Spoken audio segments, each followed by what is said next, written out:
Sport Clips Haircuts and ESPN are teaming up for a Dad's Day getaway. An all-expenses-paid trip to ESPN and a day spent with Golic and Wingo on their show. Register for your chance to win at sportclips.com/ESPN. No purchase necessary. See rules at sportclips.com/ESPN. U.S. only. Age 18 and up and 6/15/18.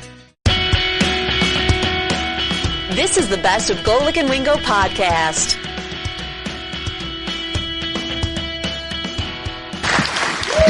Cleveland does rock this morning, and we are glad to rock along with it. Hi, everybody. Welcome in to another edition of Golic and Wingo on ESPN Radio and ESPN2. We are live from Progressive Field in Cleveland, Ohio. Mike Golic, we have come back to the cradle of your existence. Well, we've come home again. I love coming home. Always do. Love coming here. Always great to see everybody out early. I don't know why you get up so early. We always have to work out the mistiming of the initial applause. That is working out. So let's try that again. Yeah. We're here at Progressive Field. Woo! There you go. There we go. Now it's a great time to come home again. We are great on that second try. Yeah, we really are. A second team All-American. It's all about been here for many years coming in. That added the kid this time. What's up, dude? Yeah, good to come back to your home a little bit. It's always interesting for me coming back to Cleveland because there's this idea of assumed fandom, and people always assume that I grew up here too, which I have to remind them that while we have plenty of roots back here, and your mom, my grandma, both your brothers, all still out on the side, I didn't actually get the pleasure of growing up just a stone's throw from here, just a stone's throw from the stadium. But people always associate you with Cleveland and the winning teams. Oh, are you bummed the Cavs lost? Oh, are you bummed the Indians lost? Well, wait a minute, they're not my team. I tell you what, though, this is a good time period to have that association right now. I mean, listen, I get the Indians. Last two games aside. Yeah. You know what, this last week aside's been a little dicey, but in general, the last couple of years, a lot of success, and now we just got to get the Brownies on board. So you're talking about being a bandwagon junker? Oh, 100%. I don't want you. 100%. I don't want you. Stay over there on your side. I don't want you. Listen, that's fine. You can't control, all right? I'm just hanging on the back of the bandwagon. I saw you here yesterday roaming around the city. We're going to getting into all kinds of trouble. Oh, yeah. Now you know my pain. Okay. Oh, I'm sorry. Was all that on air? Yes. Oh, I sit here and I'm trying to do a show. I'm trying to give, and they have a little daddy-father son argument every morning. It's ridiculous. But we are here. We're excited to be here. It's a lot of fun. By the way, I can confirm, a la Jopper Chamberlain, the midges are real. They are real. The midges off Lake Erie are here. They're here in full force. They really are. Yeah. We'll be breathing in a few of those during the show today. No doubt about it. Yes. Just protein. got one. All about protein. Sure. Nothing could be wrong with that. Okay, a lot to get to, and let's start with what's trending, ladies and gentlemen, around Thank you very much. Around the sporting world, we'll start with something is important, and that's in our nation's capital. Folks, Capitals fans, this is an unusual feeling. This is called optimism.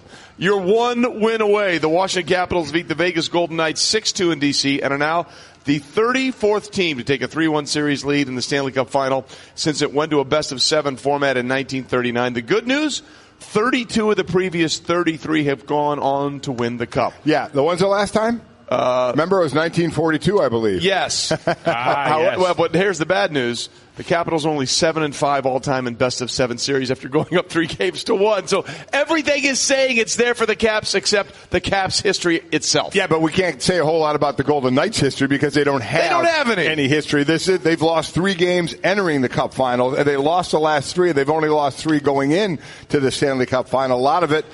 Listen, we give a lot of love to the goaltender when they're hot, and then when they're not, you have to as well. Marc-Andre Fleury, you look at his first-round, second-round conference finals, 97%, 93%, 93%.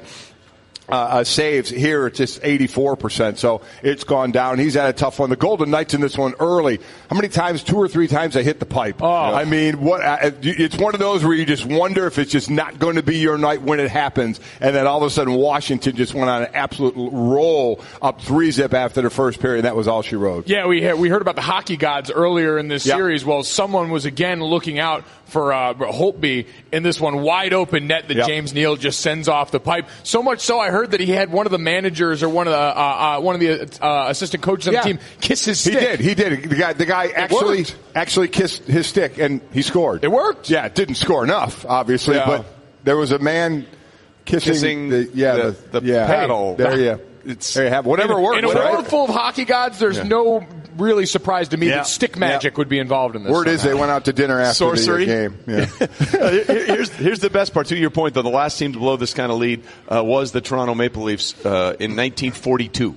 So it has happened. It has been a long, long time. But again, Capital fans must be sitting on the edge of their seat saying, I can't get too excited. I can't get too excited because all I know is failure and abject misery and horrible heart-wrenching disasters from this point on. Like I say, every stat you guys have read seems like we've been building up the Caps for this harvest for a letdown, to make sure that we can harvest their heartbreak at the peak moment. So for Randy Scott and a host of other Caps fans in the building for us at ESPN, I'm praying that doesn't happen. Oh, it would be terrible. The Capitals took command of Game 4, never look back. Protecting the lead is brought to you by ADT. Considering home security? Well, consider this. For 140 years, ADT has helped stop more crime than any other home security company.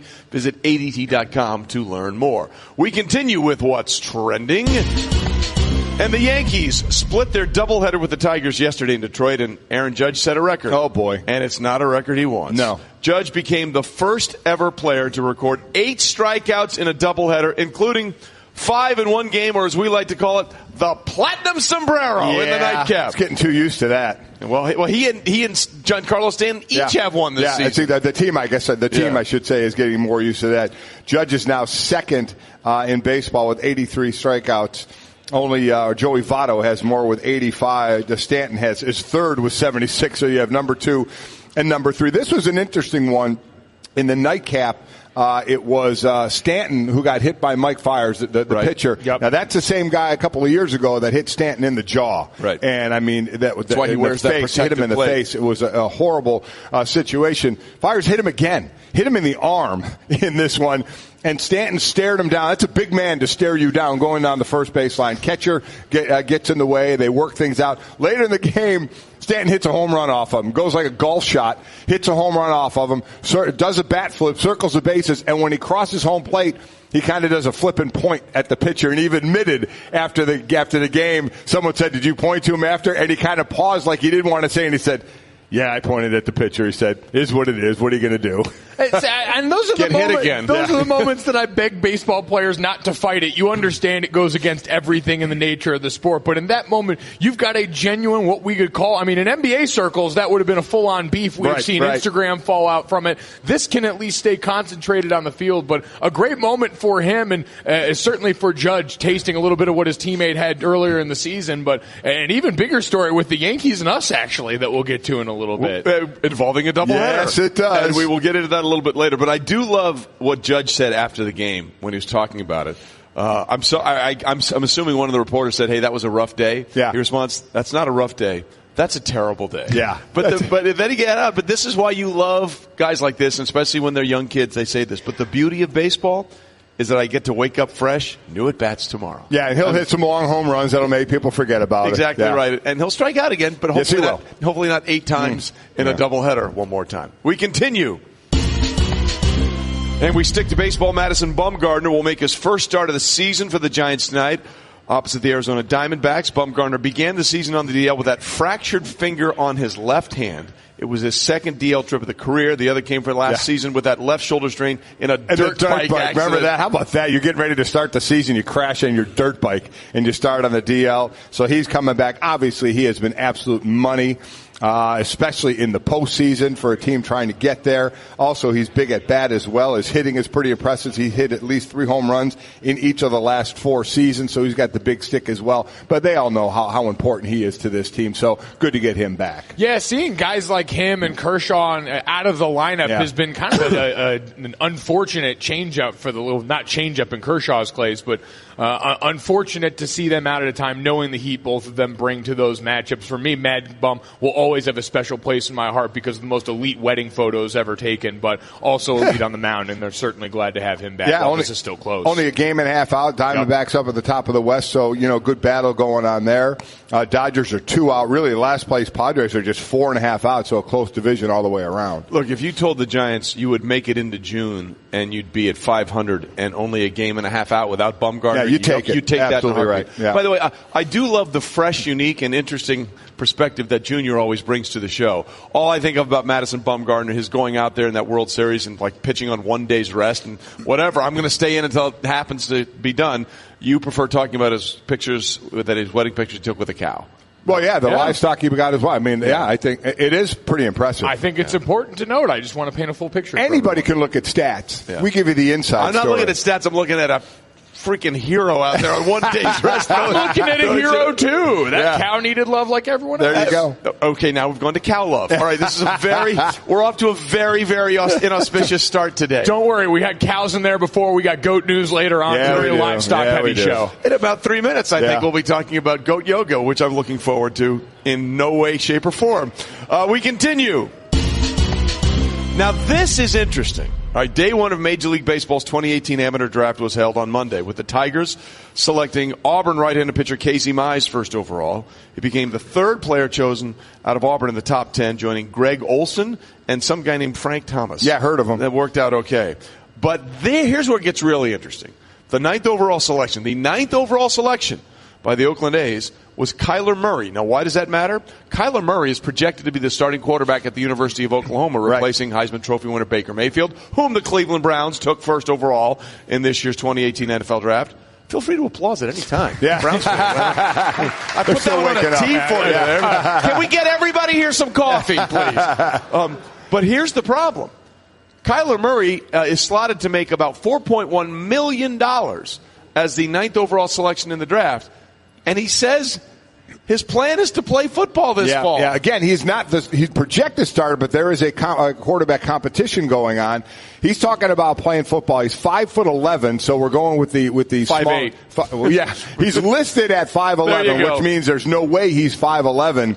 And talking about being a quarterback, listen, if the dude loves football and wants to play football, more power to him. But when you start looking at the business decisions going on, you wonder, okay, what direction do I try and go in this, being a first round and ninth overall pick and the money that you can make there, as opposed to forgetting even the money you can make in football, but making it in football when you already have most of the stats physically against you at that position. Yeah, I thought it was interesting, too, that the A's said they made this pick understanding that he was going to play football this fall, that they knew the risk involved potentially with this, but still felt he was enough of a talent to go after. So I thought that is interesting as anything else. They had built that into their plans, that they could have a guy that's going to go out and face all that risk of injury this fall. You mentioned the height, but I mean, basically like a $190 soaking wet. I mean, this isn't a big guy.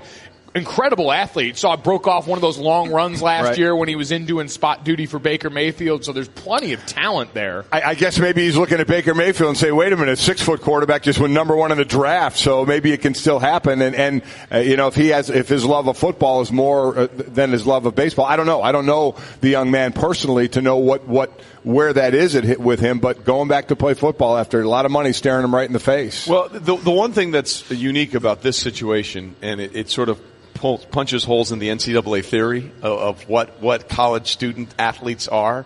He could sign that contract right now and play this year. Yes, he can. For the Oklahoma Sooners. Right. So he could sign a contract worth $4.1 million and still play for the Oklahoma Sooners. Or he could take all that money and go play for the Oakland A's, etymology reference, or he could then, if it doesn't work out, come back and still be considered a student athlete. Exactly. I mean, Brandon Wheaton did that. Chris Weinke did that. Hayden Hurst, who was a first-round pick of the Baltimore Ravens this past NFL draft, got a $400,000 signing bonus as a pitcher in the Pittsburgh Pirates organization, and then couldn't find the strike zone at all. Discovered Steve Blass disease, not Rick Ankiel disease, and then still was able to go. So I do find it funny sometimes when the NCAA says, wait a minute, you had an extra cheeseburger that someone paid for? Yeah, you took a ride on a golf cart on campus? You are suspended, young man. Yeah. But here's $4 million. Yeah. Come back and play college football. Take that and then come back and play. Yeah, it seems kind of odd. It seems like there's some incongruity there that needs to be dealt with. So he can do whatever he wants and still make the money. We'll see how it plays out going forward for him. And finally, in what's trending, Believe Land. The NBA Finals shift back to Cleveland for Game 3 tomorrow night. Since the conference finals started, the Cleveland Cavaliers, other than LeBron James, are averaging 12 more points per game at home than on the road, and that is going to have to be the case if they want to get back in this series, Mike. Yeah, and listen, the role players are shooting better at home, and we've heard that time and time again. Role players play better at home, and you better hope that the Golden State role players don't play as well at home for as hot as they were in Game 2 back in Golden State, what they were doing.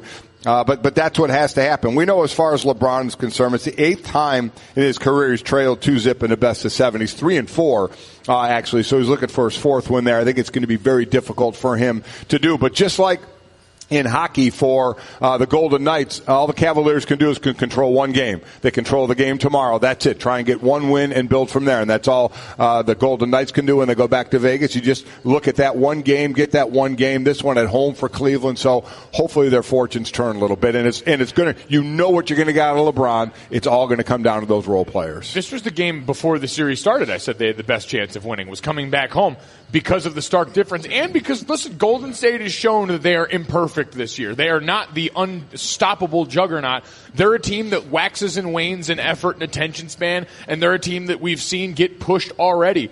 For the Cavaliers, I thought, all things considered, you had other guys beside LeBron step up in ways that were already unexpected. George Hill has turned into a relatively consistent force. Kevin Love's had 2 back-to-back pretty solid games. Just can't play defense. Yeah, which, I mean, but you knew you knew that going in. Ryan Hollins certainly feels that so, way. Yeah. I mean, you know that going in, though. You don't go into a game plan expecting someone to do something outside of the realm of their control. So you understand he's going to give you certain things. I think the Cavs get this win tonight, and then from there it's where it gets interesting because how much can they muster up at home? Tomorrow night, excuse me. Yeah. Fine. How much can they muster up at this point at home? I think it can still get interesting in this series. They played much better in Oakland than I ever expected. They did. They really did. That one got away from them in the fourth quarter. But Remember, it was Steph Curry hit a finals record 9-3. And that had to happen. He is. Yeah, but that's who it's something he that's is. never happened. I get that point. You had 2 role players that were 11 for 11. Sean and you had Livingston and JaVale McGee. And you had Steph Curry set a record for threes, and you were down 7 with 10 minutes to go. Yeah. I mean, so I get what you're saying to build off of. Let me tell you that first game is still got to be, in their mind, unfortunately. But I get what you're saying. It wouldn't obviously not shock. I don't think a lot of people, if they were to get this game, will it be the only game they get? We'll have to wait and see, but it can only start with this game. I hear you guys, and you're right. They played much better than I think anybody thought, especially game 1 when LeBron poured in 51.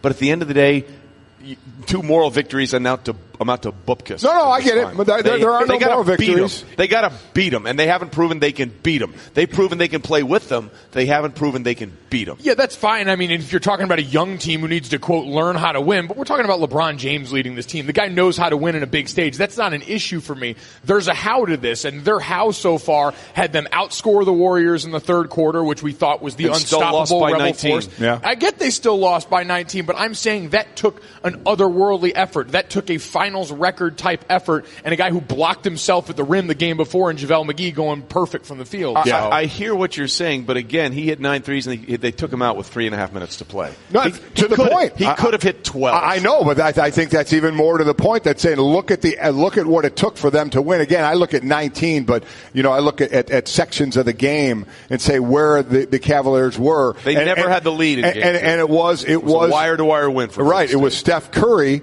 who. Well, I'm raining on everybody's parade. Yeah, you really are. I'm really being the doggy You're just looking at the big picture. You got to look at the game and what went on. I'm breaking the number 1 rule of radio: know your audience. Yeah. I'm all in on Cleveland winning. There you game go. 3. I want you to know that. No wonder they were cheering before. I'm just saying I need to see it. Right? No. Like last year, they were in this exact same scenario, and they had the huge lead coming at home, and that was with Kyrie. Yeah. And they still didn't get it. But done. this is all you can do at this point. Yeah. What are they going to do? Sit in the meeting and say, "Well, it's over. Let's start planning your vacation." That would be like that video at the end of game 1 where you see that with the video of LeBron sitting on the bench, just sitting on the bench, and J.R. Smith, and then at about a minute 35 in, he looks at try and lose it. We had a timeout, and he was just like, it wasn't good. But you know what? You got to move on. You got to move on, and you have to. Okay. When you're in a series in the playoffs, you don't be criticized as much as you try and build confidence. You try and be that constructive criticism on what was working and what you can build on. Yeah, I don't think you have to work that hard to build confidence. This hasn't looked like a lopsided affair. It hasn't looked like they've been outclassed in ways that I expected. This hasn't looked like the first round of the finals where it was LeBron out there by himself without Kevin Love and Kyrie Irving in that series. It's just felt different. This has felt more like a team that belongs to be there instead of a team that kind of scratched and clawed and probably realistically shouldn't have gotten out of the first round. I don't know, man. I mean, LeBron scored 51 in game 1, and they still found a way to lose. Look, you just don't want to look in, do you? No, I'm. You know what? You're hovering from 30,000 feet. You stay nice and safe up at your 30,000 feet, and we'll dive in a little bit. I'm looking at it as honestly as I can. You know what we're going to do? We're going to get our hands dirty. Mitches, get out of and here. look in here and look into it and break it down a little bit. I'm looking at it as honestly as I can. Put your hand in the dirt. Hand in the dirt, Wingo. Put it in the dirt. Do you think they're completely over game 1? Oh, no, I don't think you're going to get completely over But I'm hovering. But it doesn't mean they're not going to go out and win Game 3. I think they're going to win Game 3. I'm just saying. Does it matter if Game 1's on their mind if they win Game 3? Does it matter? You might never get over your first breakup. It could have been that bad, but you might still be married now. Right. So there you listen, go. Uh-huh. You move on. Wow, he just went down that road. We went from wedding pictures and cow love to that. Wow. This is why we have him on the show. Yeah. I do it all for you, all right? I'm still trying to figure it out. Someone's got to carry this thing. Yeah. You are doing something, that's for sure. Again, we are presented by Progressive Insurance. All phone guests join us on the Shell Pennzoil Performance Line, but we are presented by Progressive Insurance. Small business protection just got easier with more than 30 coverage options available. Progressive has you covered. More at progressivecommercial.com. Again, we are here live in Cleveland at Progressive Field. It's They really went all out for us here, I got to say. Oh, they always do. It's beautiful. Love it here. It's really, really terrific, and there's a lot to get into, and we are delighted to be here. But coming up, what was supposed to be a celebration has been canceled, and we'll get into what really went down with that. Golic and Wingo. and Wingo. Trey Wingo and Mike Golic Sr. We are delighted to be in downtown Cleveland this morning for Golic and Wingo from Progressive Field.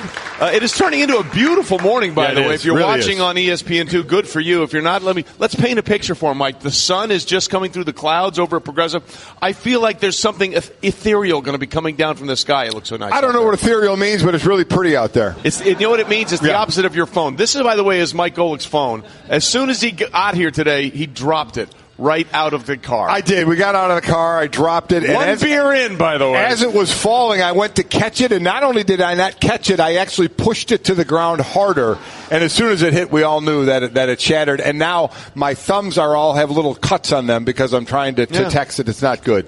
This is a great radio segment right here, everyone. Thanks. For those of you at home, a brilliant spider web. Yeah. What is it? An ethereal spider web. There you go. There you go. Way to tie it all together. I love Junior. This is a brilliant radio segment. You were talking about cow wedding pictures the last segment. True, yeah. Kind of. Theater of the mind. People can imagine a cow at a wedding. It's a great scene. But they can't imagine a broken phone? Well, they didn't know it was broken. They just knew it fell. I had to alert them. Sometimes I just don't like him being there. Go sit. You ever wonder what happened if the internet comment section came to life? That's basically you. Again, we are presented by Progressive Insurance. All phone guests join us on the Shell Pennzoil Performance Line. But it is time for Straight Talk, brought to you by Straight Talk Wireless. Best phones, best networks, no contracts. And guys, we have a political football. Yes, we do. In the literal sense of what's going on. The Philadelphia Eagles, of course, won the Super Bowl in dramatic fashion, and there was much debate about whether or not they were going to go to the White House and have the ceremonial visit with the president. And as it turned out, a lot of them were not going to attend. Yeah, they voted not to go. They voted not to go, essentially. Yeah, and from the White House, their statement was the Philadelphia Eagles are unable to come to the White House with their full team to be celebrated tomorrow. They disagree with their president because he insists that they proudly stand for the national anthem, hand on heart, in honor of the great men and women of our military and the people of our country. So they're not going to go. The White House is still going to have a ceremony. There's supposed to be fans that were going to show up there. They still want the fans to show up. The Marine Corps band is going to be there and playing and such.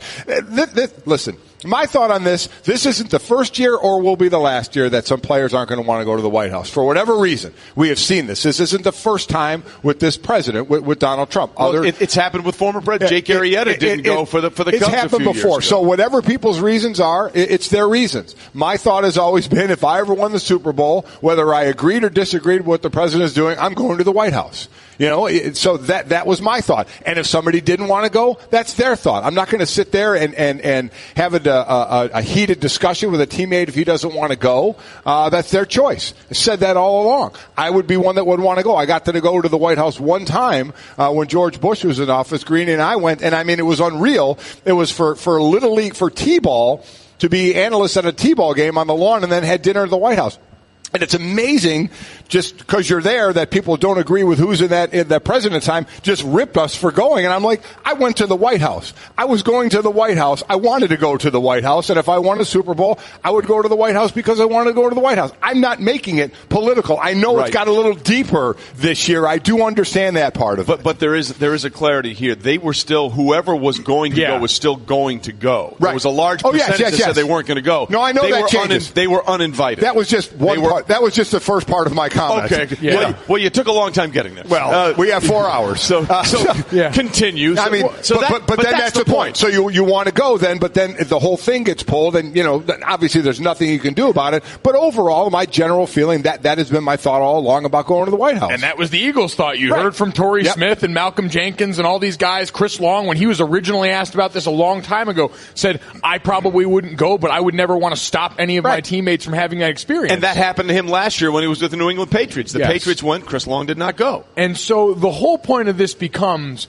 exactly what we've seen for the last couple of football seasons now, which is this president versus the NFL. Right. It's why the anthem policy got changed to what it did. We heard some of the owners saying they felt pressured from the president behind the scenes, and now you've got a guy who has tried to continue to position himself and a lot of people against the players in the NFL by saying these guys are un-American by not standing out on the field with their hands on their heart. All of these different things that are just patently untrue with the work that this team in particular has been a sort of Teflon force in this entire argument because they go out and back it up in big ways. None of them have actually ever knelt for the anthem on this team. That's worth noting as well. Correct. That when you look at this group. So you're trying, in my mind, to make this something that it's not.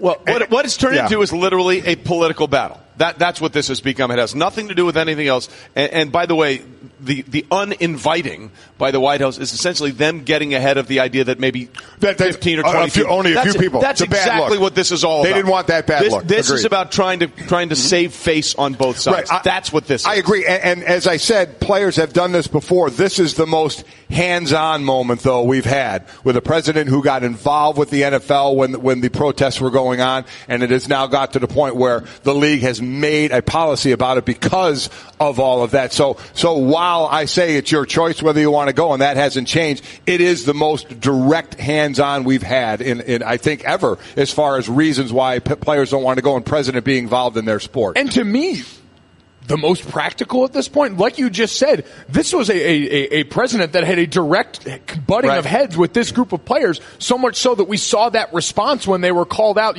sons of bleeps. Yeah. By the president and had that call out. So you've had a group of guys that have butted heads against this every step of the way. I think from that sense alone that there's been that friction. Forget your political affiliation. It has very much been the White House against the NFL for a while. So you can imagine that wouldn't exactly be a place that they would feel comfortable going right now. This is a group that had talked about during their trip they were going to go out and do some work in the community while they're there, the guys that weren't going to be involved in this. So this seems to, Trey, you mentioned it, getting out in front of it, but making it a headline that it shouldn't be. If you said, you know what, there aren't going to be enough guys that come. We want to make this a celebration for the rest of the fans there. We're not going to have the traditional visit. That's fine, but this seems adversarial. Well, it's been adversarial with this president in the NFL for a long time because, let's be honest, he wanted to buy the Buffalo Bills a few years ago. Right. He wanted to get in, and the NFL basically said, yeah, no, bro, that's not going to happen. So what essentially has happened now is that the NFL didn't want him to be an owner. Now Donald Trump owns the league. Is what happens. Oh, yeah. He has found a way to put that in the entire league in his back pocket. Yeah, there is no doubt the league set this policy because of what was going on, and I'm still stunned the league did it. I don't know why. I agree with you. This, as much as this is now about the president of the Eagles, this is really about the NFL messing up what could have been an easy thing. So let me take everybody inside now because the email I got, not everybody gets about this. Look at you. You'll know when I say it in a minute.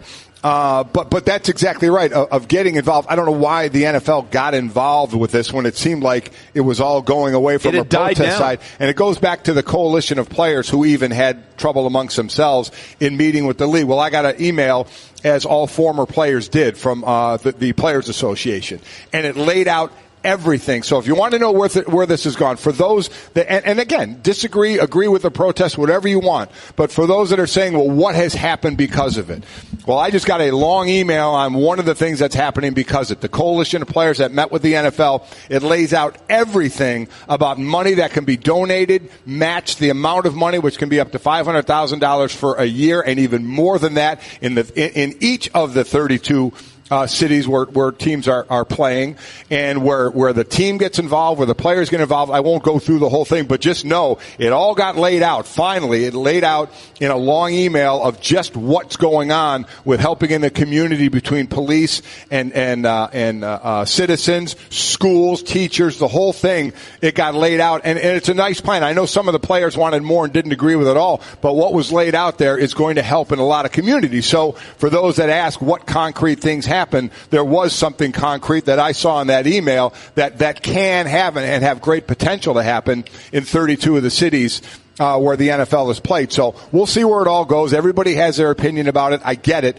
But as we finish this, it does seem to be the first really hands-on, we're not going to go, and then the White House says, okay, if most of you aren't coming, then we want no part of any of you, which certainly puts the spotlight back on it again. It becomes a political thing. It's not about the issue anymore. It becomes who can win, and who can win this situation. And you mentioned concrete.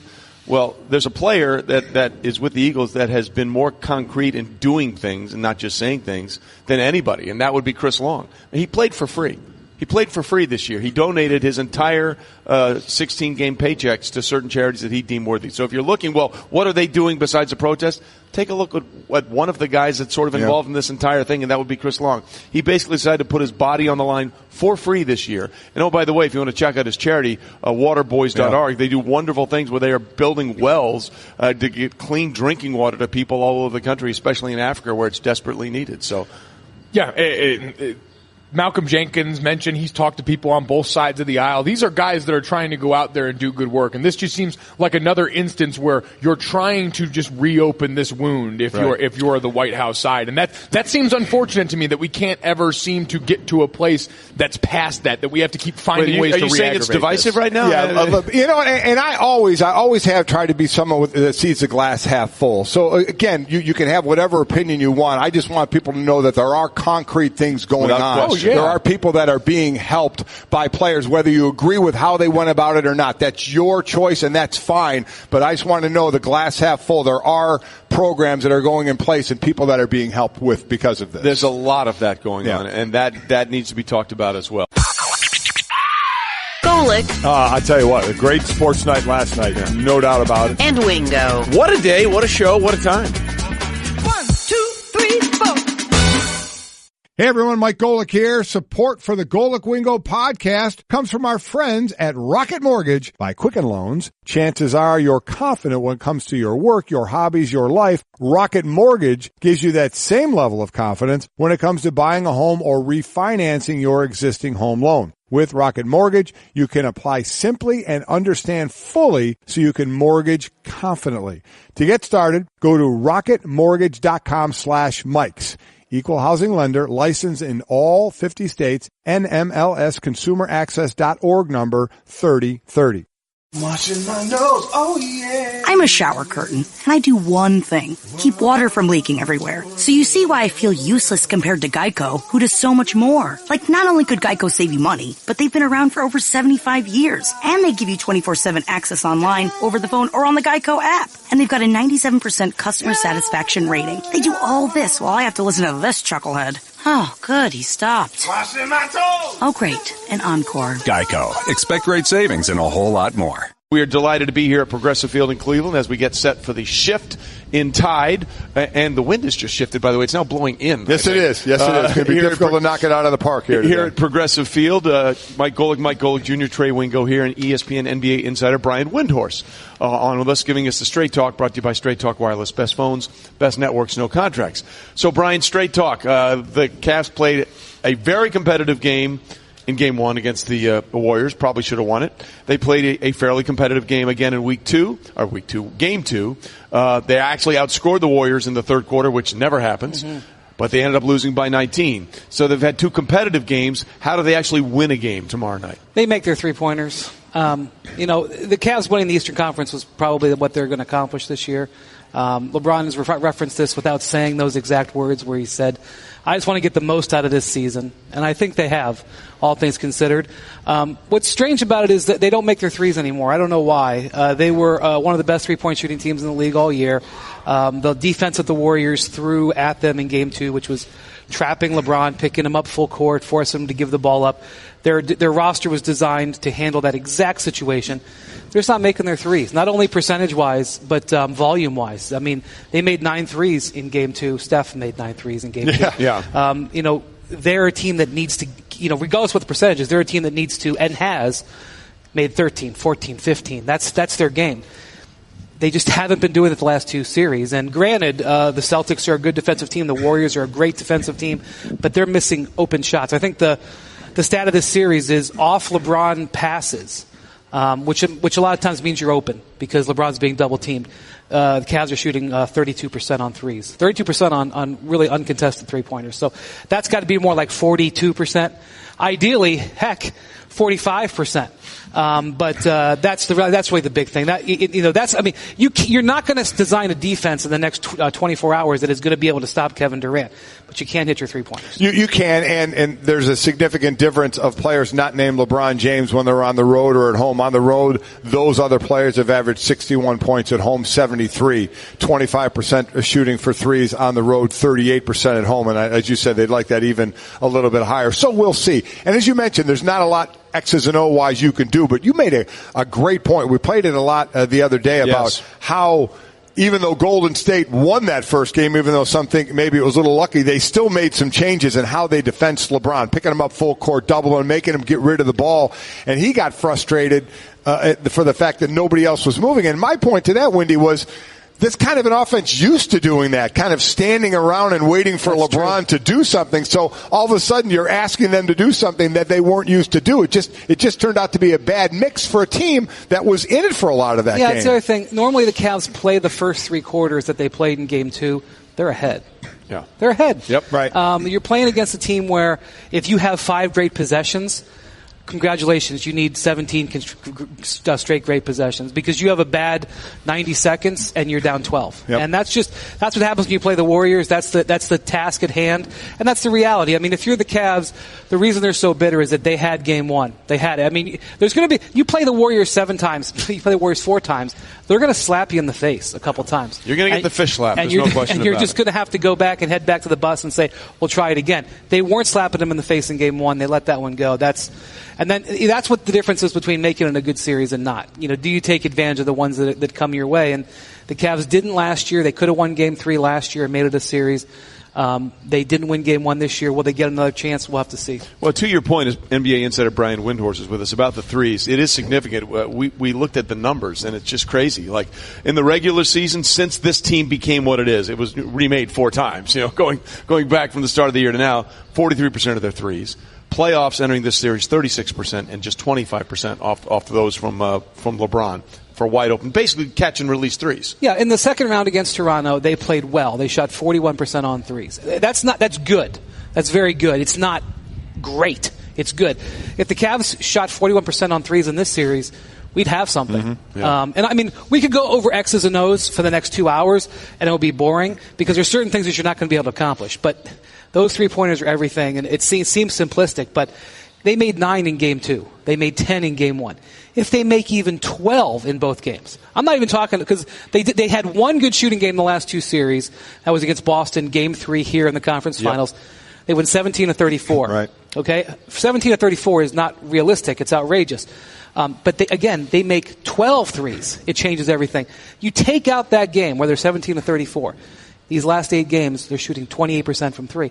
It's just not a way to play when your team is designed to shoot the 3-pointer. So, Brian, you mentioned we don't want to sit here and necessarily spend all the time on X's and O's, but there's been a very human element to this series watching the saga around JR, who's been a guy with massive highs and massive lows on this team for a while. What's the state, as your read of that locker room right now for a guy? We saw the frustration on the sideline. LeBron says after he's not going to give up on that guy, but what is really the temperature of this locker room right now? I want you to think about this. I was talking to our partners in China, Tencent.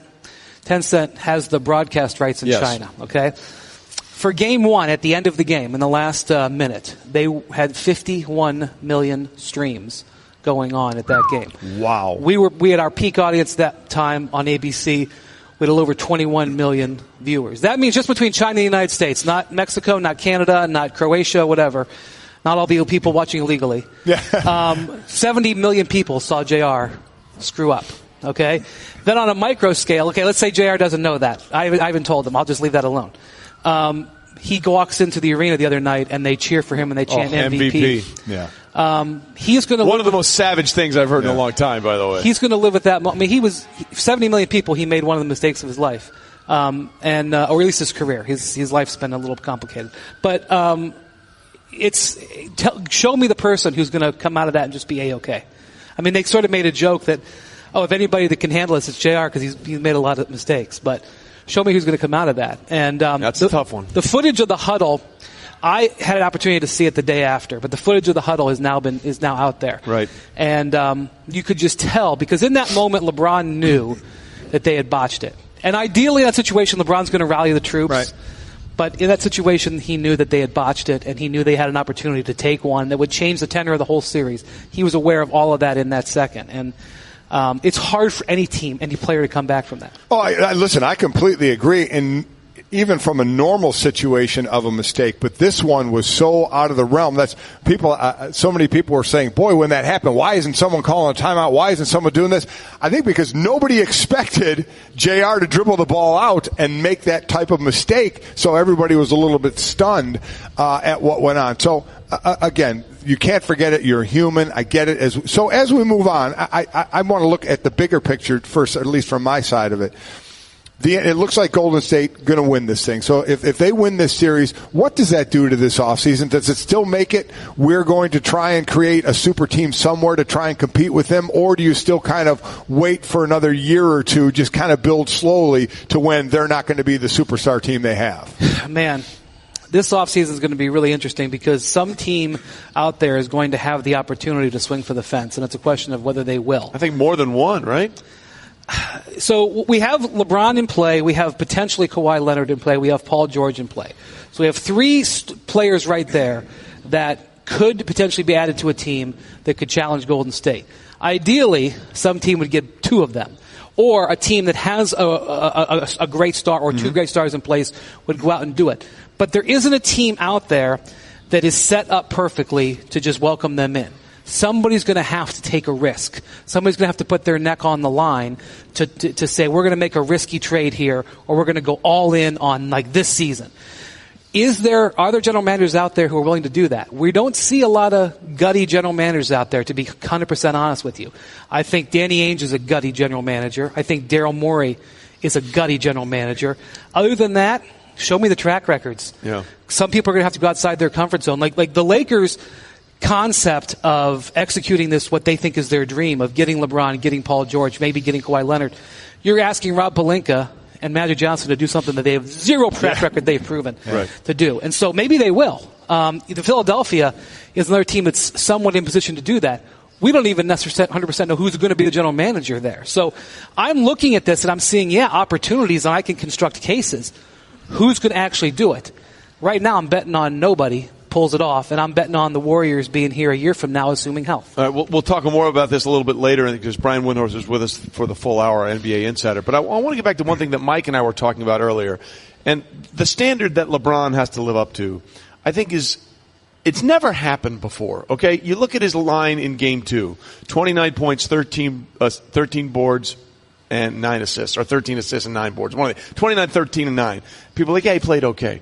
Anybody else has that in an NBA Finals game? We're talking about what a great game he played. He played a better game than Steph Curry. Yeah, and that's the thing that gets lost in the wash here. I mean, the standard that he has to live up to now. I don't think anybody really appreciates. Well, if he doesn't score 50 a night, I mean, he can do that whenever he wants. If he doesn't score 50 a night, people are like, LeBron had an off night, which is insane. I've described it as he's normalized greatness. Yeah. He had a game in the last series where he scored like 42 points.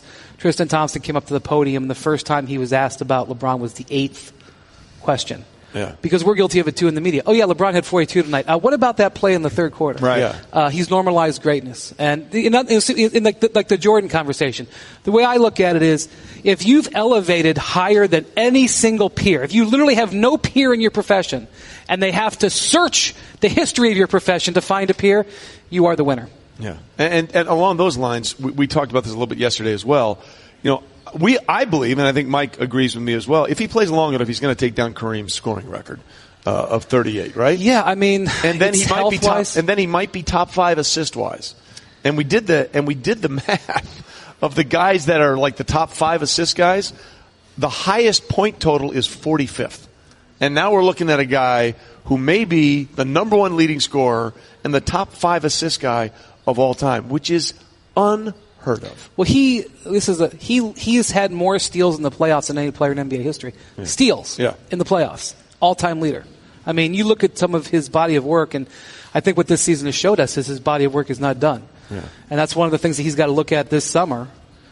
If I'm in his head, I have more time left. I have more time at the top of my game. How can I maximize that time? And that's a factor. And maybe a position change, maybe a style change. Maybe he doesn't go after Kareem's record because he changes his style of play to try to extend that window. These are all things that are going to be on his mind. That's the thing. That's interesting. Him morphing into something different because of team, because of age, because of style that he could potentially do, which seems odd. Well, if he's going to sit down with the 76ers, they have Ben Simmons. Right. LeBron essentially plays point guard. He doesn't want to be termed the point guard, but he's essentially the point guard at least half the time. He's just the point. Yeah, right. Guard, forward, whatever. He's just the point. Like, I mean, I could, they would have to have a conversation about how this would go. But maybe LeBron would say, "Okay, I will transition to playing power forward." Maybe he will, maybe he won't. Wendy, I want to ask you about something that the NBA is doing in terms of trying to in the summer league, trying to have coaches look at replays a little more, something like the NFL has done, and making challenges. So thank you for getting me where I needed to go. No problem. You're the best. Well, I tried. I needed a kickstart right there. So what more can you tell us about how that may play out? Well, they're not going to throw flags because that would be a little difficult. Guys go up and down the court, might slip on it, not a good idea. But they are this summer in Summer League, which is something that they do regularly. They use Summer League as a test market. They use the D League as the G League now as a test market. So they're looking at the mechanism. They're not sure if it's going to be like a buzzer that they hit or whatever, where a coach will be able to stop play and say, "I want to review that." Not in the last 2 minutes. In the NBA, almost all the reviews are in the last 2 minutes, and even the reviews that they have now, where they review 3-pointers and whether the guy was on the line or not.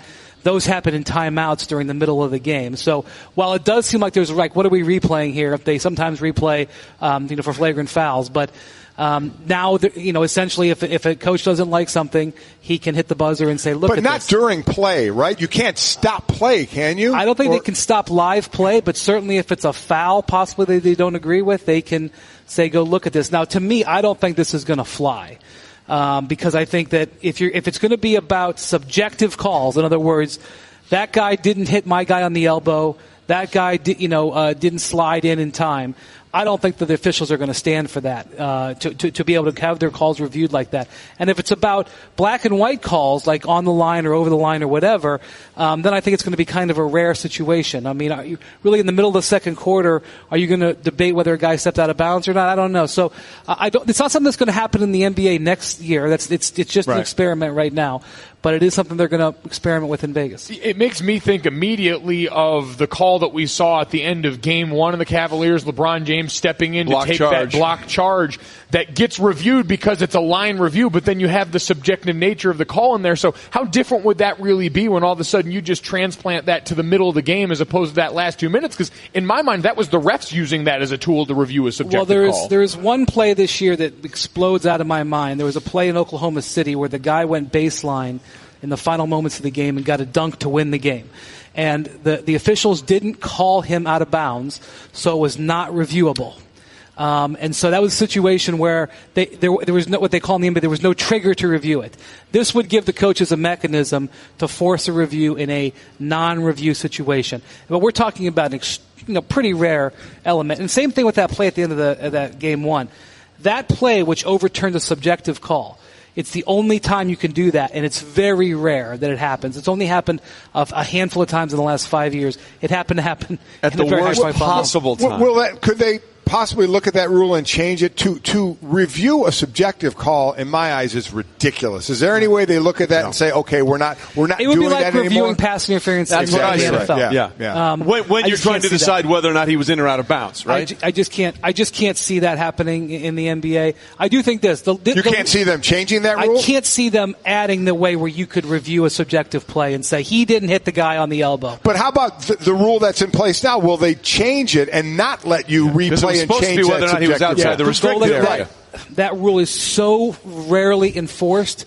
I don't think it's relevant. Obviously, it happened at this moment. It happened, and whether it's rarely enforced or not, it seems ridiculous, so I don't understand why you just wouldn't get rid of it. Let's put it this way. If there was a movement by the league to get rid of that rule, nobody would stand in the way. Yeah, but I think that the reason they put it in was to try to get the most fair result possible. And as crazy as it makes Cavs fans, I think the league got it right. I think it was a block. I think Tristan Thompson shouldn't have been ejected. They fixed that in post. They added a fine for hitting Draymond Green. As crazy as everything was, I think everything actually ended up the way it should have While I agree with that, I agree with what Mike said, is the fact that they used the restricted line to get the review to trigger to look at that and whether it was a foul or not. I guess for me, I'm just more shocked because the results certainly dictate that we got to the right place, but the process, to my mind, is a little jumbled here. And it reminds me a lot of, you mentioned, it's one instance, it's rare instances. The NFL catch rule deal was maybe 2 or 3 big instances in the wrong spots that mounted that kind of movement. Now, whether or not this is a pervasive enough instance to really warrant that is incredible, but the NBA always seems to be reacting to the fan outcry faster than any other league. When you talk to people in the league, what they say should have happened, ideally, there is a double foul available. Okay. And one official was ready to call block, one official was ready to call charge. In a double foul situation, you could have given one to LeBron and one to Durant, and they could have had a jump ball at center court with any player they wanted. Wow. In a perfect world, that is probably what they should have done. The double foul is rare, but it exists. It's possible to use. All right, 10 seconds left. Who wins Game 3? Gentleman's sweep situation, right? So I think Cavs hit some threes. It's all about the gentleman's sweep, and if it's not about the gentleman's sweep, it's about the Canadian tuxedo. Wendy, always good to have you. Appreciate it. Golic and Wingo. It was all sort of one big, giant Jell-O mold. It's very interesting where that went. We're talking about the Eagles. We got to bring in our guy, ESPN's Sal Paolantonio, who was going to go to D.C. with the team, but again, found himself not making that trip. Sal, what more can you tell us about where the Eagles stand after hearing they were essentially de-invited from the White House? Well, first you have to explain to me the look on Mike Golic's face and his son when Brian Windhorst said the word entomology. That was the best. That was the best part of the show so far.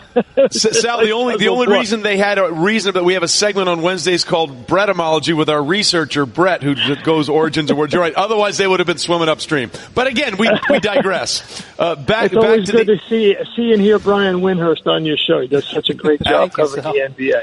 All right, so as you do a great job covering the NFL and the Eagles. So Sal, what's going on with Philadelphia right now? Well, I think a lot of people in the city are definitely disappointed. I heard from some people in the organization last night. They are disappointed that the trip was canceled and that it has come to this.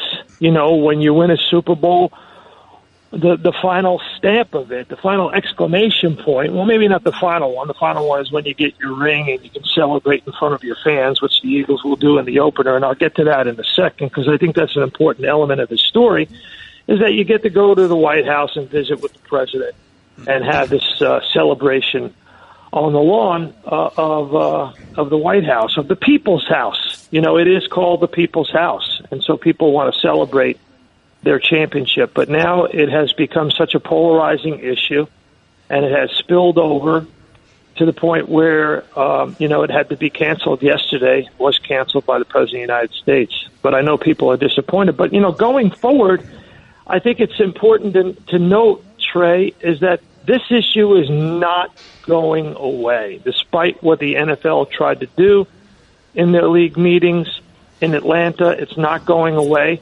And I mentioned the opener on September 6th. That's the NFL opener on a Thursday night football. And the question now becomes how many Philadelphia Eagle players will come out of the locker room and celebrate the Super Bowl championship on the sideline at Lincoln Financial Field, and how many will stay in the locker room to protest the new policy of the NFL. So, it has the chance to really undermine an important moment. You're talking about a team that's won its first Super Bowl title, a city celebrating its first NFL title since Dwight Eisenhower was president. And over that 68-year period of time, something very strange has happened that it could undermine the celebration in the town. Sal, yeah, as we mentioned earlier, this isn't the first or the last time that players in a sport invited to the White House did not go, whether it's one player, 10 players, however many players. But certainly this has a different feel to it, that there's more hands-on and direct conflict going on here. If the team wasn't uninvited to this, how many players would have gone? Do you know what right in the area the count was of players and or coaches that were going to go to the White House? There's not a specific count, but it was going to be less than half the team, Michael. I know, and talking to some people in the Eagles organization last night, that Doug Peterson, the head coach, and his wife, Jeannie, were going. That team owner, Jeffrey Lurie, was going, even though, comments that he made were reportedly at the NFL meetings last September were not complimentary to President Trump. I know Jeffrey Lurie was going, the team brass was going, and some of the players were going, and that Doug Peterson was ready to lead them to the White House, and they were going to go down today. But now they're going to have an OTA practice, some individual drills, weightlifting, and team meetings, and it's going to be sort of like I'm told it's a letdown for a lot of people in the organization. They were really looking forward to going. I come from a unique perspective on this story, because I served in the military, and I'm one of the few beat writers on any sport who did. So I understand people in the military and people around the country who want players and people to stand for the national anthem. But, the First Amendment is a very powerful and unique document. And one of the reasons why you serve is to protect that freedom. And I think it's really important for people to understand that every point of view here needs to be represented. Sal Palantonio with us on the Shell Pennzoil Performance line. Get triple action protections for optimal engine performance with Shell V-Power Nitro Plus Premium Gasoline. And Sal, I'm glad you brought that up because you are a naval veteran. And the interesting thing here, which I think gets lost in this conversation with the Eagles at times, Sal, is not a single player for the Philadelphia Eagles took a knee last year. And there are people putting up pictures on Twitter of Eagles players from a couple of years ago or in pregame kneeling in prayer, which is completely different than the protest kneeling during the national anthem. And I think people need to understand that the Eagles were a very active team in trying to forward their social causes that they thought were interesting. A lot of the players went to the Harrisburg, Pennsylvania State Capitol in Pennsylvania after a Monday night game to talk with lawmakers there. But not a single Philadelphia Eagle knelt at all last year. So this is really more about winning an optics battle politically than anything else to do with this protest. Well, and to dovetail off your point, which is a very important point, Trey, is that there's been no more powerful voice on this subject than Eagles safety Malcolm Jenkins. He raised his fist in the air, and we've all seen the powerful photo of Chris Long putting his hand on Malcolm Jenkins' shoulder, and it was Malcolm Jenkins who led the discussions with the owners last year to get the $9 million from the league for some of the social justice causes that the players wanted to get moving forward. And it is Malcolm Jenkins who has ridden with the Philadelphia Police Department police chief. He's meeting with some public defenders. He's been out in the community. And it was also Malcolm Jenkins who has a very powerful voice in that locker room. He was the one who kept the team together after Carson Wentz went down with that injury. He made that speech in Los Angeles at the Coliseum after the game was over, kept the team together, kept them on the right course through an unprecedented situation. And having been embedded with the team, I can tell you that Jenkins is a powerful voice not only with the team, but with players around the league. And I can see how his voice would carry a lot of weight in this situation. Well, Sal, it's an interesting and unfortunate situation on a lot of levels. But to your point, we'll see what happens going forward now with the new anthem policy that sort of the NFL tried to get behind them, and all they did was throw it back in front of them and have everybody talking about it again. Sal, we appreciate, as always, being on the show with us this morning. Thanks, Sal. Thanks, Sal. Thank you for having me.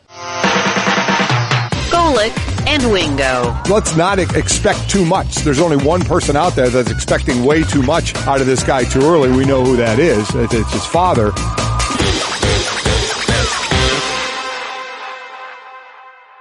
Cavs reporter Dave McMenamin, Eagles fan, Syracuse grad, and former manager of the Syracuse basketball team. Right. All those things wrapped up into one. Okay, as we were sort of meandering our way through the nomenclature of what's trending, you dropped a little nugget in there that you feel very confident, and Ty Lue still feels very confident in this team, having lost the first 2 games in Golden State. So why? Why do they feel that confident? I think the biggest thing is that their defense has held up. I mean, obviously they haven't won either game, but there was little times in the game where they felt like the Warriors got so far away from them offensively where they just couldn't hang. And they were the 29th ranked team in defense in the regular season. That was the big question mark. What can you turn on the switch in the playoffs? They built good habits through the first 3 rounds. They've been able to apply them thus far. And they recognize that some role players for Golden State play above their heads, like JaVale McGee and Sean Livingston in Oracle. That won't happen at the Q, and they hope that they have their own guys start to make some shots. Jeff Green, J.R. Smith in particular. So, yeah, again, what we're looking at is McGee and Livingston went 11 for 11, and Steph Curry set a record for threes. Again, this was a 7-point game with 10 minutes to go in the game. So we always talk about X's and O's, and Windy talked about how Golden State changed their defense on LeBron in Game 2, picked him up more full court double and made him get rid of the ball. Is there anything we keep talking about Cleveland and what can they do? And the answer keeps being make more threes. Got to make the shots when you're open. Is there anything more, or is that really, obviously there's more, but that seems to be the also overriding score factor. More points than the other team. Well, that's hitting threes would do that. There you go. It would help do that. Well, Golden State, and I have to credit Brent Barry for this nugget. I was on a flight with him yesterday, and he was showing me some tape, and he was showing how Golden State was, they knew Cavs were going to switch on defense. So they're going up like they're going to set a screen and then slip that guy through the lane. And they never actually make it possible to do the switch, and it was messing the Cavs up. And so the Cavs hopefully will recognize that's what Golden State was doing and do less of the switch-type defense because it was getting them in bad situations. Even when they did execute it properly, then all of a sudden you have George Hill guarding Kevin Durant in the post. Kevin Durant can make that shot all day. That's not what you're looking for. No. Cavs reporter Dave McMenamin joining us on the set, giving us Straight Talk, brought to you by Straight Talk Wireless. Best phones, best networks, no contracts. Easy buckets there, and on the other side, LeBron James had no trouble coming by buckets. Guy who's been helpful in defending him in the past, and Brian Windhorst brought this name up earlier. Andre Iguodala, what's the likelihood at this point that we see him show up in this finals? Well, I mean, he told Chris Haynes that he's pain-free, and he was targeting playing Game 1. They didn't let him, targeting playing Game 2. But he's missed 16 days thus far, and if it's a bone bruise, they haven't been completely opaque, open about it. Oh, I like that word. That's the nomenclature. Open about his status. But David Griffin was on NBA TV last night saying, in my time as GM, a bone bruise means 3 to 4 weeks. So 16 days may seem like a lot of time, but there's still some time. I would say until they lose, there'll be no urgency on their end to clear him to play. So you don't think you'll see him in Game 3? I don't think he'll play Game 3. Interesting. One of the things that sort of has led into Game 3 is, look, we saw the viral video, obviously, at the end of Game 1, but now some of the Warriors are upset with Kendrick Perkins for what happened at the end of Game 2 and apparently not moving his legs. For those that didn't see it, Steph Curry by the Cavs bench after he shot, walked backward and tripped over Kendrick Perkins. Normally guys get out of the way. He didn't get out of the way, and those two squared off a little bit. Yeah, but there's such a difference between purposely undercutting a guy and putting your foot out. That's called patchoulieing. Patchoulieing. There you go, to try to have him land in you versus I'm owning my space and I'm not going to move for you. Like I thought it was much ado about nothing. Perk became a story in Game 1, too, because Draymond Green decided to single him out as a cheerleader. What is he supposed to do? Yeah. He was signed the last day of the regular season to try to bring some sort of mental toughness and a level of intimidation for this team. That's what he's getting paid to do.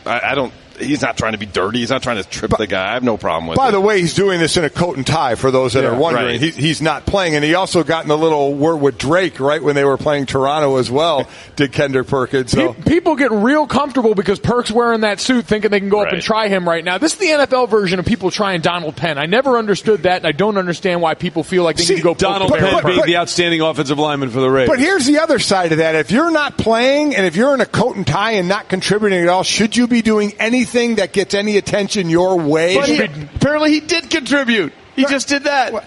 You should be doing more than Drake should be doing from the sideline. Just put it that way. I'm not going to let that guy try me. Not by any stretch. That is true. Yeah. Hey, Dave, take us inside a little bit with a guy like J.R. Smith. I mean, because we all see this guy and we're like, man, this guy's out there a little bit. You know, what is he really like? I mean, you see these guys on a day-to-day basis, even past the game one situation, and a guy you're hoping can hit some threes and is not at this point in this series. What kind of guy is he? I mean, he is a guy with a big heart. He's a guy who sometimes gets off track, but they've never given up on him, particularly the coaching staff and even the players. But I think back earlier this year, the soup throwing incident was one of the most bizarre things we've ever heard. I've covered the league 13 years. I've never heard stories like that. I think this is the first NBA Finals with a soup throwing incident. So for people that don't know, quickly. Him and assistant coach Damon Jones got in some sort of fight after a shoot around on a game day. He was suspended for that game, JR was, and result of him throwing soup at Damon at the practice facility. He ended up being... It's the most JR thing ever. It's wild. So he was benched the next game, though, and he responded by scoring 19 points off the bench. It was one of his best games he played all year. And so he should throw more soup, is what we're saying. He's a guy who it does come down to basketball for him, which is great. You know, Ty Lue trusts him because he's not going to be swallowed up by the moment. He might have a bad game. That's fine. He's not going to have a bad game because, I'm intimidated by the great juggernaut that is the Golden State Warriors. The Cavs need guys like that because players like Jordan Clarkson thus far look like the stage is too big for them. The moment's too big for them. Golic and Wingo here at Progressive Field. We have Dave McMenamin, our Cavs reporter, here with us. Let's talk about Jordan Clarkson for a minute because he seems to be under the illusion that he can hit any shot he wants. And he keeps taking them, and he's not making them. What is it going to take for Rodney Hood to get some minutes? I mean, if Clarkson is hitting literally nothing, what's the downside to saying, all right, we've seen Rodney Hood in Utah be an efficient scorer at times. Let's stick him in there, see what he can do. We saw earlier in the playoffs where Ty Lue did stagger the minutes of the two. One guy got a DNP, the other guy played. Then Rodney Hood chose not to go in the game late in the win in Toronto series, and he hasn't really played since. But I would not be surprised at all that you give those 12 to 14 minutes to Rodney Hood. It can't get any worse. What's the worst thing that could possibly happen at this point? Worst thing, he misses all the shots. Yeah. And we've seen that already for Jordan Clarkson a bunch of times. Yeah. It's true. So you mix that up. You look at some of the other things that happened. People are going to point to a lot of the reffing in this series. We've seen some questionable calls. We talked with Brian a lot about some of the end game rulings there. What's your assessment of that portion of the series been so far? I mean, this is the NBA Finals. You have to play at a wonderful level to try to win as a player. We can say that LeBron's been playing at his best and Steph Curry near his best. What can we say about the officiating? There's no way you would say that they're playing at a championship level. It was, quite frankly, an embarrassment in Game 1.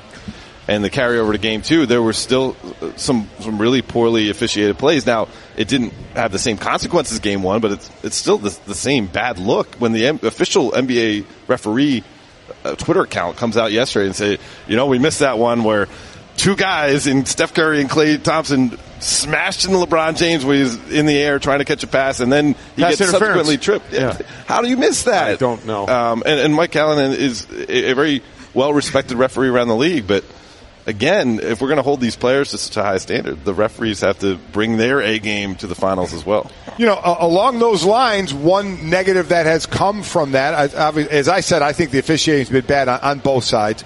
But Tristan Thompson's comment after, I thought was right on the mark, coming from a teammate to other players, basically saying, hey, calls are bad, we get it. Can't do anything about it. Get your butt back on defense. And there's no doubt he's talking about Kevin Love and LeBron because they both do that. They complain about not getting a call, and then all of a sudden you're outnumbered, especially against Golden State. They're getting even a better-looking three and knocking it down. So that's real, though, and that is something that does need to change. And an extension of that conversation I had with Tristan, it's all about him trying to get his guys to be in the right mental space. And he told me, we got to have grit if we want to win a championship. There's 3 ingredients you got to do to win a championship in the NBA. You got to have grit. You got to have wave huevos, the way I'll describe it here. And then you got to be a bad blank word. Mamma jamma. Bad mamma. I like that. There you go. Carl. Good nomenclature. And without those three things, you have no hope of winning. And I think that was him trying to turn a page on, there's some disappointment we're leaving in this locker room at Oracle Arena, but unless we get here where we are ready to grab this thing from the Golden State Warriors, we're going to be losers. Yeah. Let's get ourselves in that mental space. Dave McMenamin, our Cavs reporter, is with us. So with that in mind, who's going to provide the grit and the huevos for the Cavaliers? Because we know LeBron's got both in buckets. Yeah. So give me the non-LeBron huevos and grit guys in Game 3. Who are they going to be? Honestly, J.R. Smith's got to have a good game. He has to have one, right? Yeah, so you put J.R. Smith in that list. You put Tristan. Perhaps it's Jeff Green. Jeff Green saved them in the Boston series in Games 6 and 7. He has not looked good whatsoever. Ramona Shelburne was doing sideline reporting for the radio in Game 2, and she said that was one of the guys that LeBron seemed to be getting on in the huddles more than others, trying to, come on, I need more out of you.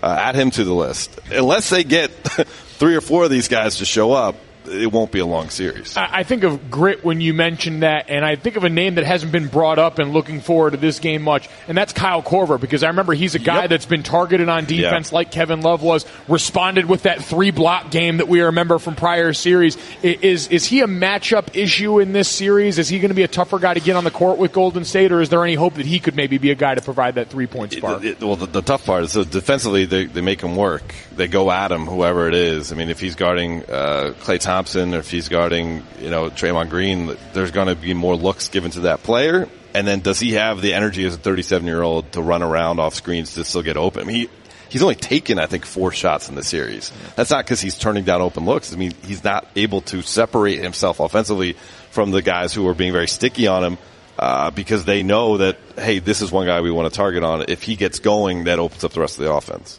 All right, as we're talking with Cavs reporter Dave McMenamin here with us at Progressive Field, as we are live from Progressive Field and ahead of advance of Game 3 of the NBA Finals.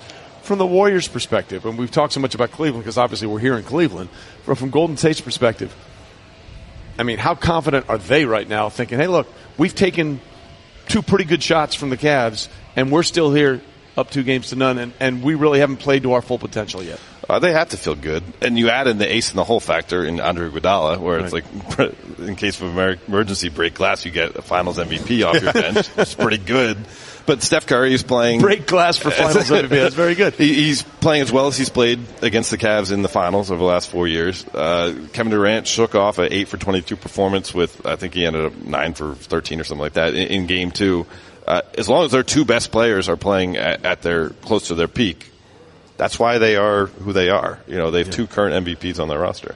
Quick for Steph Curry, is this his finals MVP moment? Is that what we started to see this last game? As we look for that, as we maybe, some people write this series off a bit prematurely and we gauge performances so far, could he be on track to finally get that one? We know that may be the one mark that's been against him in this Golden State run. Yeah, I think so. It wasn't just the 9 threes in a game, which will be something we'll remember forever, but the fact that he had 8 points in the fourth quarter of Game 1, when it's money time, 16 points in the fourth quarter of Game 2.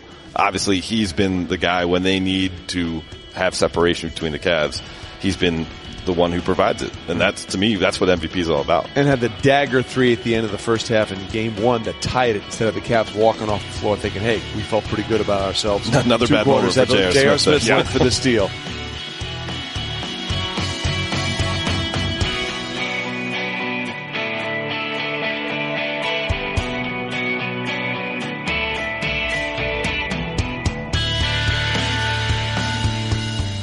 This has been the Best of Golic and Wingo podcast. You can listen or subscribe on the ESPN app, Apple Podcasts, or just ask your smart speaker to play Golic and Wingo. Plus, you can check the guys out live weekday mornings from 6 to 10 Eastern on ESPN Radio and on ESPN News.